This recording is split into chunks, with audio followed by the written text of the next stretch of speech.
लोग कहते हैं कहानियाँ सिर्फ किताबों में होती है, लेकिन मैं कहना चाहता हूँ कहानियाँ तो हमारे आसपास चल रही होती हैं, बिना किसी धूमधाम के, बिना किसी फनफड़े के।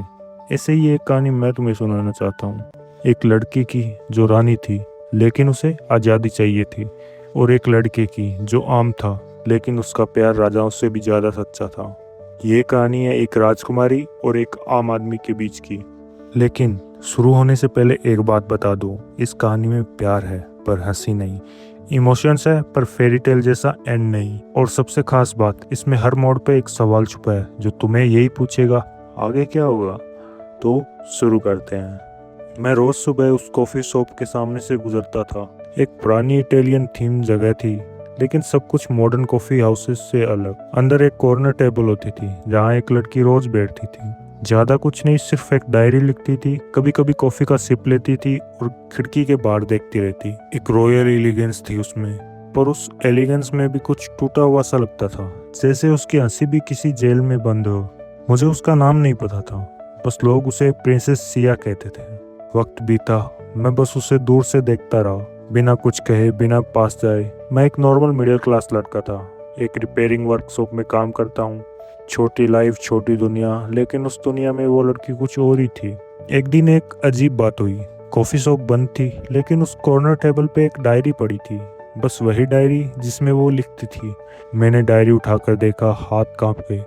उस डायरी के पहले पेज पे लिखा था, अगर तुम ये डायरी पढ़ रहे हो तो इसका मतलब है तुम मुझे ढूंढ रहे हो। पर क्या तुम जानना चाहते हो मैं कौन हूँ? ये जानना चाहते हो मैं क्या छुपा रही हूँ?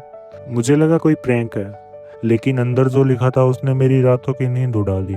हर पेज पे उसने अपने प्लेसेस के बारे में लिखा था, गार्ड्स के बारे में, उसके फादर के पॉलिटिक्स के बारे में, लेकिन सबसे ज्यादा लिखा था अपनी तन्हाइयों के बारे में। एक पेज था जहां उसने लिखा, मुझे सब कुछ मिला पर फ्रीडम नहीं। एक बार किसी ने बिना मुझे जाने मुझे सिर्फ इंसान समझ के देखा।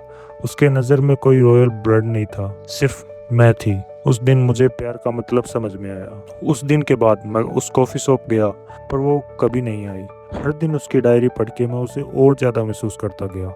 उसका दर्द, उसकी ख्वाहिशें, उसका वो चेहरा जो शायद कभी सच में कुछ था ही नहीं। फिर एक रात डायरी के बीच एक नोट मिला, अगर तुम मुझे वाकई समझना चाहते हो तो 14 फरवरी को रात 8 बजे लेक व्यू गार्डन आना, पर एक शर्त है, किसी को कुछ नहीं बताना।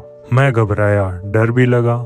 क्या ये सच में सिया ने लिखा था या कोई मुझे ट्रैप कर रहा था? पर दिल के किसी कोने में एक आवाज थी, जा, हो सकता है ये जिंदगी का सबसे इम्पोर्टेंट पल हो।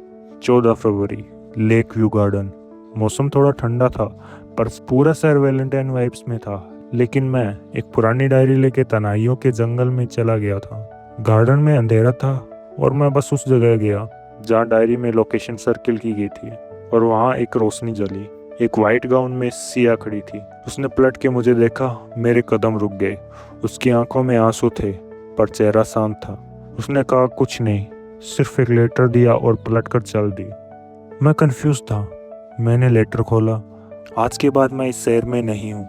मैंने अपनी आज़ादी चूज की है। शायद मैं तुम्हें कभी मिल नहीं पाई, लेकिन मैं तुम्हें मिल चुकी हूँ। तुम वो हो जिसे मैंने सिर्फ एक पल के लिए जिया, और वो पल मेरे पूरे जीवन का सबसे खूबसूरत सच बन गया। उस रात मैं पूरा वक्त वहीं बैठा रहा, ना उसे रोका ना उसे पकड़ा, क्योंकि कभी कभी प्यार पकड़ने में नहीं, उसे आज़ाद करने में होता है। लोग कहते हैं राजकुमारियों की कहानियाँ फेरी टेल होती है। मुझे लगता है उनकी असली कहानियाँ तब होती है जब उनका दिल एक आम इंसान को चुनता है। सिया गई, लेकिन मुझे एक गिफ्ट दे गई, एक कहानी, एक याद, और सबसे इम्पोर्टेंट, प्यार पर विश्वास। आज भी मैं उस कॉफ़ी शॉप जाता हूँ, वही कॉर्नर टेबल, वही डायरी। सिर्फ कॉफ़ी पुरानी हो गई है, पर याद बिल्कुल वैसे ही ताज़ा है।